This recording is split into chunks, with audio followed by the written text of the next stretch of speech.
Kamu ini kerap acap kali atau gemar pergi ke diskotik? Tak berkelakuan baik maksudnya apa? Setelah tayang di Busan International Film Festival dan juga meraih 12 Piala Citra pada gelaran Festival Film Indonesia 2021, film Penyalin Cahaya akhirnya rilis pada 13 Januari 2022. Film ini menjadi debut penyutradaraan film panjang dari Vregas Banuteja. Sinopsis film Penyalin Cahaya mengisahkan Suryani alias Sur, mahasiswi yang kehilangan beasiswanya setelah swafotonya saat mabuk tersebar ke media sosial. Sur yang tak ingat dengan foto itu kemudian mencoba untuk mengungkap fakta sebenarnya dengan bantuan temannya yang berprofesi sebagai tukang fotokopi. Namun Sur justru menemukan fakta bahwa dirinya telah mengalami pelecehan seksual. Nah, sebelum kamu menonton film Penyalin Cahaya pada layanan streaming Netflix, simak terlebih dahulu ulasan Alizwell berikut ini.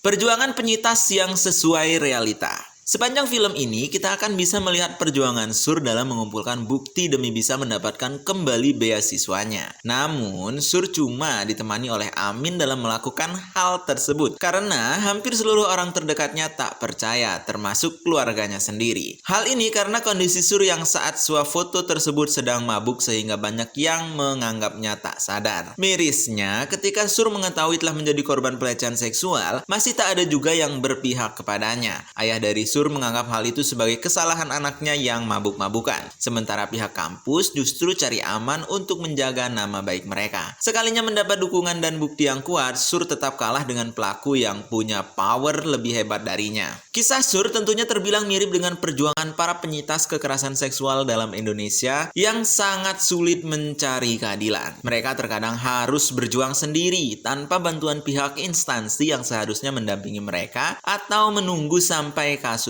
viral. Namun, perjuangan mereka juga terkadang menjadi sia-sia karena sang pelaku yang lebih punya kuasa seperti yang dialami oleh Sur. Film ini sebenarnya bisa menyadarkan kita tentang betapa sulitnya para penyintas kekerasan seksual mencari keadilan pada Indonesia karena memang semirip itu dengan kondisi aslinya. Bahkan, saking realistisnya, film ini akan sangat berpotensi membangkitkan trauma jika ditonton seorang penyintas.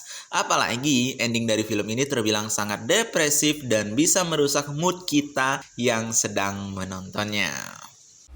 Gue mau nyolong data dari HP anak-anak.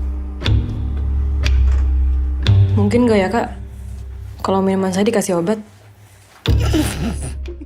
Akting para pemain yang menguras emosi. Kisah dalam film Penyalin Cahaya sukses menjadi jauh lebih emosional lagi berkat performa dari para pemainnya, khususnya Seinina Cinnamon yang memerankan Sur. Seinina berhasil membawa penonton larut dalam emosi Sur yang merasa bingung, capek, dan kacau saat mencari keadilan atas kasusnya. Kamu akan benar-benar bisa merasakan setiap emosi dalam batin Sur berkat performa apiknya si Nena. Sejumlah pemeran pendukung lainnya juga berhasil tampil memukau dalam film ini, seperti Chico Kurniawan, Lutesa, Jerome Kurnia, dan Dea Panendra. Namun, menurut Alizwell, akting pemeran pendukung paling mencuri perhatian justru terletak pada sosok Gaulio Parengkuan yang memerankan Rama. Gaulio sukses tampil sebagai karakter yang terkesan kalem dan tak berdosa pada awal filmnya. Padahal, Rama sebenarnya adalah pelaku utama dengan fetis menyimpang yang telah melakukan pelecehan kepada Sur. Performa teatrikal Giulio saat adegan teatrikal Rama menjelang filmnya berakhir juga patut diacungi jempol karena mampu membuat perasaan penonton berkecamuk. Semalam yang nganterin saya pulang siapa ya bang? Edgar kan?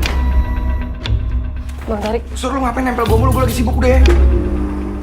Banyaknya simbol semiotika yang bikin lebih dramatis. Terdapat banyak simbol semiotika yang ada dalam film Penyalin Cahaya. Salah satu yang paling jelas dan sudah ada sejak awal filmnya adalah kisah Medusa dan Perseus yang menjadi pertunjukan dari teater matahari. Dalam mitologi Yunani, Medusa yang sebenarnya mengalami pemerkosaan oleh Poseidon justru mendapat hukuman dari Athena yang kemudian membuatnya menjadi monster berkepala ular. Lalu muncul Perseus, manusia setengah dewa yang mendapatkan misi untuk memenggal kepala Medusa. Meski banyak yang menganggapnya jahat, Medusa sebenarnya adalah simbol perlawanan terhadap patriarki. Nah, pada adegan teatrikal menjelang akhir film, kita bisa melihat Rama sebagai Perseus yang berhasil membungkam Medusa dan saudara Gorgonnya sebagai simbol kalau patriarki menang. Selain itu, sepanjang film ini kita juga bisa melihat fenomena fogging nyamuk demam berdarah yang lekat dengan slogan 3M. Menguras, menutup, mengubur. Slogan itu sebenarnya dapat diartikan sebagai kasus pelecehan seksual yang kerap ditutup dan dikubur, dan juga menguras emosi korbannya. Kehadiran sejumlah simbol itu tentunya membuat film ini menjadi jauh lebih dramatis ketimbang film-film biasanya.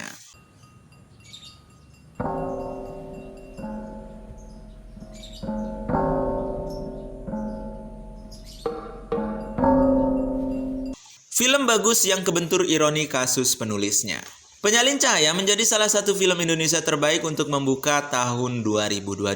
Namun, rasanya memang agak sulit untuk menonton film ini secara objektif setelah santer terdengar isu pelecehan seksual yang melibatkan penulisnya. Sangat ironi apabila sebuah film yang ingin menggambarkan realita penyintas kekerasan seksual justru harus tersandung isu yang diangkat. Sulit rasanya menonton film ini tanpa berpikir kalau beberapa adegannya adalah tindakan yang pernah dilakukan oleh pelaku saking realistis.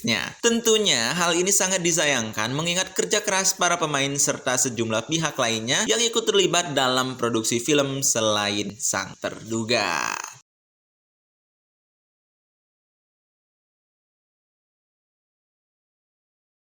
Nah teman-teman, Penyalin Cahaya tetap layak disebut sebagai salah satu film terbaik pada awal tahun 2022. Ini karena punya keunggulan dari setiap aspek, terlepas dari kontroversi penulisnya. Nah, jika kamu penasaran, film ini bisa kamu tonton secara legal lewat layanan streaming Netflix mulai tanggal 13 Januari 2022. Nah, bagaimana nih tanggapan kamu tentang review film Penyalin Cahaya? Tuliskan pendapat kalian di kolom komentar. Jangan lupa untuk share video ini. Kita bertemu lagi di video selanjutnya.